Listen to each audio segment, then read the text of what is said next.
RRB NTPC 2025 graduate লেভেলের যে আজকে 9 জুন ফার্স্ট শিফটের প্রশ্ন পরীক্ষা হয়ে গেল, সেখান থেকে জিকে এবং জিএসের যে প্রশ্নগুলো পেয়েছি সেগুলো নিয়ে আজকে এক্সাম অ্যানালাইজ করব, ঠিক আছে।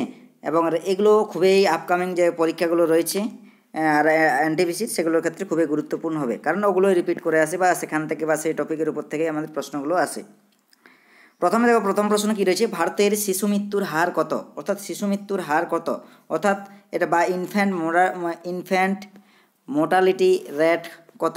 তাহলে ইনফ্যান্ট মোর্টালিটি রেট হচ্ছে কিন্তু 28, কত 28, ঠিক আছে। সঠিক উত্তর হবে 28। অর্থাৎ আমাদের এই ভারতের শিশু মৃত্যুর হার বা আইএমআর বর্তমানে প্রতি 1000 জীবিত জন্মের মধ্যে 28 জন মারা যায়। এর অর্থ হচ্ছে কি, মোর্টালিটি রেট 28 বলতে কী বোঝায়, অর্থাৎ 1000 জনে 28 জন মারা যায়। অর্থ হচ্ছে ভারতের জন্মগ্রহণকারী প্রতি 1000 শিশুর মধ্যে 28 জন তাদের প্রথম জন্মদিন পৌঁছানোর আগেই কিন্তু মারা যায়। যদিও এই পূর্ববর্তী বছরের তুলনায় কম, তবু এটি উল্লেখযোগ্য সংখ্যক শিশু মৃত্যুর ইঙ্গিত দেয় কিন্তু, ঠিক আছে।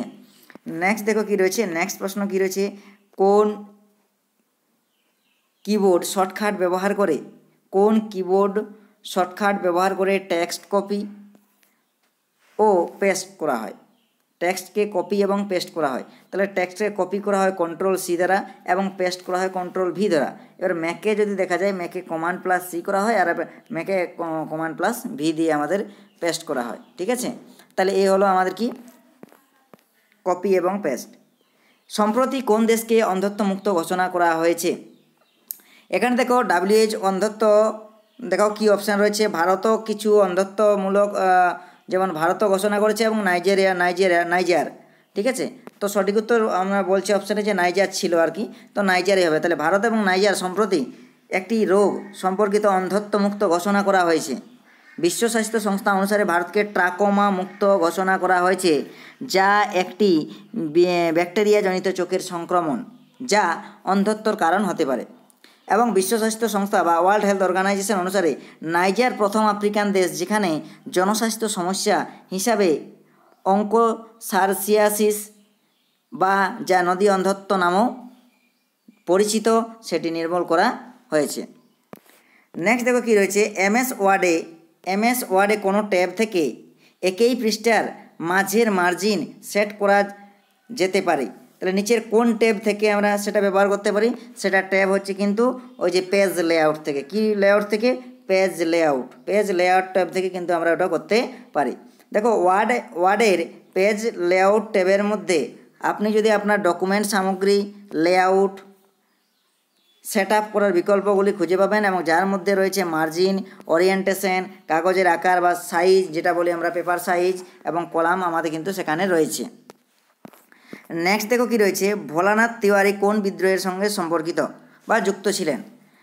1857 সালের প্রথম স্বাধীনতা যুদ্ধের সময় বালিয়া অর্থাৎ উত্তরপ্রদেশ অঞ্চলের ব্রিটিশদের বিরুদ্ধে বিদ্রোহকারীদের স্থানীয় যোদ্ধাদের মধ্যে ভোলানাথ তিওয়ারি ছিলেন একজন অন্যতম, ঠিক আছে।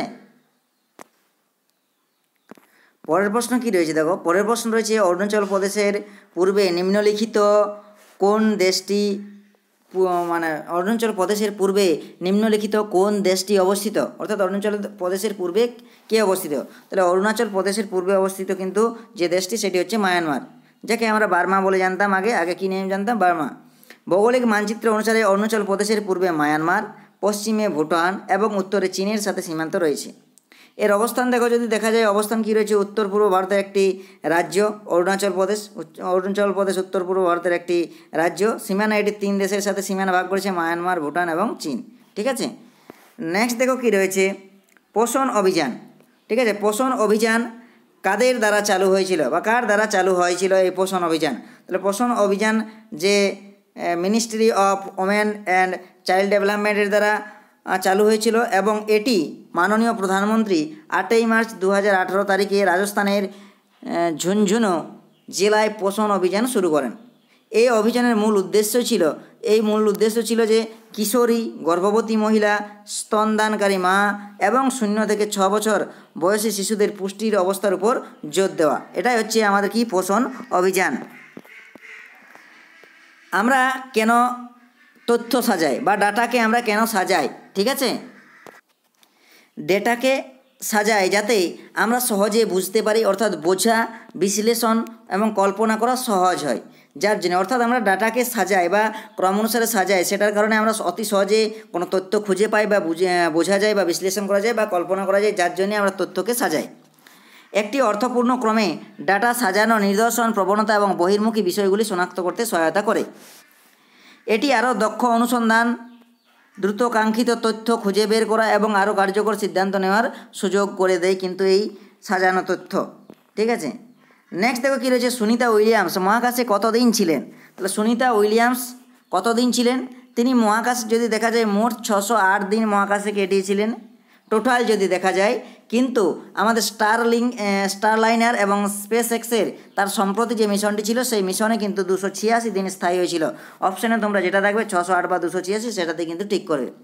এর ফলে তিনি মহাকাশে কাটানোর সময়ের কাটানোর দিক থেকে দ্বিতীয় সর্বাধিক অভিজ্ঞ মহাকাশচারী হয়ে ওঠেন।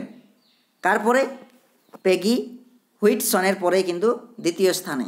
ঠিক আছে, নেক্সট দেখো কী রয়েছে, ভগবান বিরসা মুন্ডা যেটা বলি 150তম জন্মবার্ষিকী উপলক্ষে কোন বিশেষ দিনে পালিত হয় বা কোন বিশেষ দিনে পালন করা হয়েছিল? 150তম জন্মবার্ষিকী উপলক্ষে কোন বিশেষ দিনে পালিত হয়েছিল? তাহলে ইতিহাসের সাথে নতুন সম্পৃক্ততার আরও জোরদার হয় যখন 2021 সালে উপজাতি স্বাধীনতা সংগ্রামীদের অবদান স্মরণে ভগবান বিরসা মুন্ডার জন্মবার্ষিকী 15ই নভেম্বর, কবে? 15ই নভেম্বর জনজাতীয় গৌরব দিবস, এবং সেই 15ই নভেম্বরকে কী বলা হয়? জনজাতীয় গৌরব দিবস হিসাবে উদযাপন করার সিদ্ধান্ত নেয়। ঠিক আছে, নেক্সট দেখো কী রয়েছে, এখানে আরেকটি প্রশ্ন ছিল, দেখো ঐতিহাসিক সিরহিন্দ কোন রাজবংশের সঙ্গে তুর্কি খালিফার সঙ্গে যুক্ত করেছেন? এটা অটোমান রাজবংশ বা মোগল রাজবংশ, এটার মধ্যে কোনো একটি হবে, তোমরা দেখে নেবে কী অপশানে ছিল, অটোমান রাজবংশ বা আমাদের মোগল সাম্রাজ্য বা মোগল রাজবংশ। মাইক্রোসফট উইন্ডোজে অল্ট+ট্যাব চাপলে কী হয় বা টিপলে কী হয়?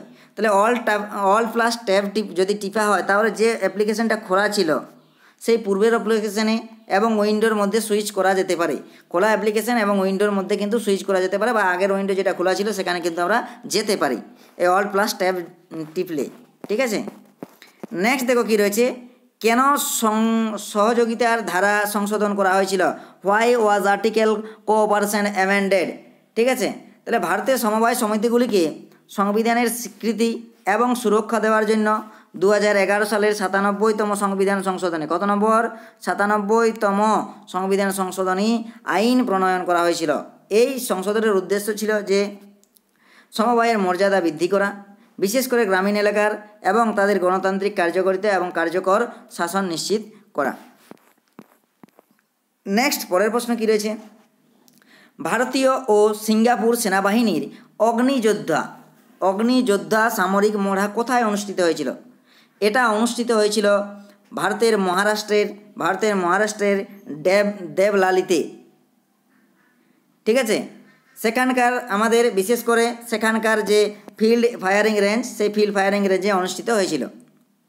2024 সালের এই নভেম্বরে অনুষ্ঠিত 13তম সংস্করণটি 30শে নভেম্বর শেষ হয়েছিল। এই মহড়াটি সেনাবাহিনীর দ্বিপাক্ষিক চুক্তির অধীনে পরিচালিত এবং একটি দ্বিপাক্ষিক অনুষ্ঠান এবং দুই সেনাবাহিনীর মধ্যে আন্তঃকার্যক্ষমতা এবং পারস্পরিক বোঝাপড়া বৃদ্ধির উপর দৃষ্টি নিবদ্ধ করে, এবং এটি বিশেষ করে আর্টিলারি যুদ্ধে। নেক্সট দেখো কী রয়েছে, জম্মু এবং কাশ্মীরে বর্তমানে কোন জোটের অধীনে সরকার গঠিত হয়ে আছে? অর্থাৎ আমাদের সেটি কী হবে? জেকেএনসি বা বিজেপি। জেকেএনসির পুরো নাম যদি দেখা যায়, জেকেএনসির পুরো নাম হচ্ছে কি? Jammu and Kashmir national conference, আর বিজেপি হচ্ছে ভারতীয় জনতা পার্টি, এদের পুরো নাম। নেক্সট দেখো কী রয়েছে, 2025 সালে জলবায়ু পরিবর্তনের সূচকে কোন দেশ প্রথম স্থানে রয়েছে?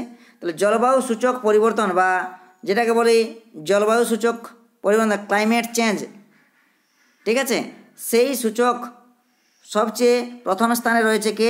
ডেনমার্ক সর্বোচ্চ স্থানে 1 নম্বর স্থানে রয়েছে, এবং ইন্ডিয়ার অবস্থান বা ইন্ডিয়ার র্যাঙ্ক হচ্ছে 10 বা 10th।